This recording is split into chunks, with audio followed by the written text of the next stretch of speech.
Despite the title you see in front of you here, we're not going to be recreating an entire poster.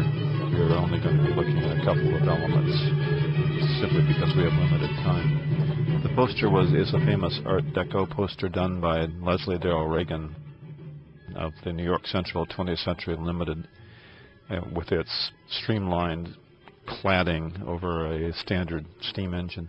Here on the right is the original poster. On the left is my real draw copy, which took me maybe 2 or 3 hours to make. Has some 95 elements to it. Of course, I didn't have to spend any time putting together the essential design. That was all done for me by Mr. Ragan.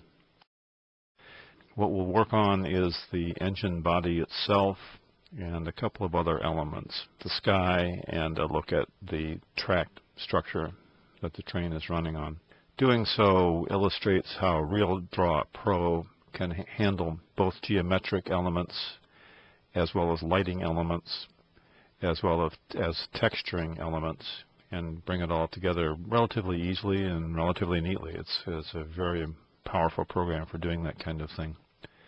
If you're a little worried about us copying a poster, you should probably be aware that Mr. Ragan, as you will see here, simply used a publicity photograph from New York Central and placed it in a rather romantic countryside setting as opposed to the tenements that are behind the original photograph.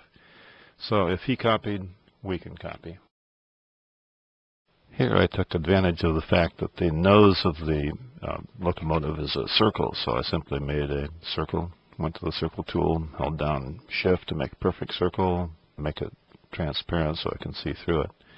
Then I went to the Add Curve tool and simply traced my way around the shape of the locomotive cladding or fuselage itself. I would go back after this and make all of these curves much more accurate. Right now I'm just doing it quickly for the purposes of this video, down around the very highly stylized cowcatcher in the front, and then eventually back up around the side here, where we then connect up with the origin of this particular path, and then we go and make it transparent, and that's where we can work with. At this point I want to make both of these shapes, the circle and the path, into a single object. So all I do is select both of them, go to the Object menu, Combine Objects, Boolean Union. This is the first step of 2 steps. 2 steps are required because RealDraw Pro manages both of these objects separately. It doesn't really do a true Boolean union. You have to go to Combine Objects once you select the new union and turn it into a single shape. This allows us later to go do something called Mega Render and turn this into a very huge bitmap output. Otherwise, the bitmap output, just with the union itself, gets a little strange with Mega Render. Through the magic of television, we jump ahead here. What I've done is make the locomotive body go to a blue color.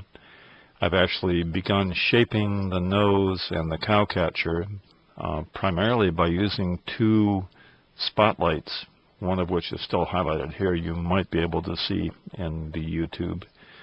I've also put some shapes, white shapes, over top and feathered and beveled them in quite smoothly to make even bigger highlights, and I've added a kind of a black eyebrow look dealy to denote the juncture between the nose and the cowcatcher. And if we turn off the drawn elements and see it here, you'll see we're moving our way pretty rapidly toward a pretty good representation of the original. Through the magic of television, we've jumped ahead again, adding a vane, a headlight, some shadows here and there, and of course those nifty steps up the cowcatcher. The track is nothing but a straight line triangle. Draw it here and finish it. I've preset the fill to a kind of gravel. Then I tweaked a bevel, just a one-click bevel. There's the original. There it is coming up here, beveled. I've also done the same kind of triangle at the bottom and filled it with a rock pattern. and we end up with the track quite simply that way.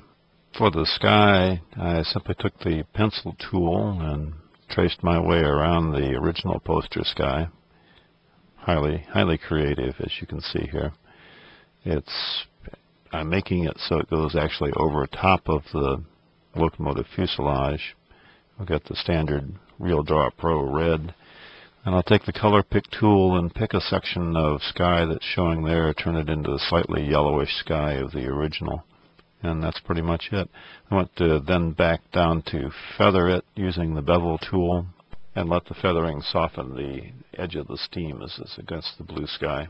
All I do at this point in time is bring the layer dialog in, and then take the sky and move it down behind the fuselage body, which is at the bottom of things. There it is. You can see a little bit poking out under the boiler cover. We'll get rid of that later by putting a dark shape in its place as we're filling in the details of the driving gear. The final two steps with the sky is, one, you make a graduated fill going from blue at the left to white at the right, and then you add a second sky segment with the yellowish part inside. And that's about it for this video. We've covered how to use lights and shapes to make a 3D effect of the locomotive cover itself. We've shown how to do fills and textures to make the track and the ballast itself. And finally, we've done a little bit of fun with the sky. Thanks. See you guys later.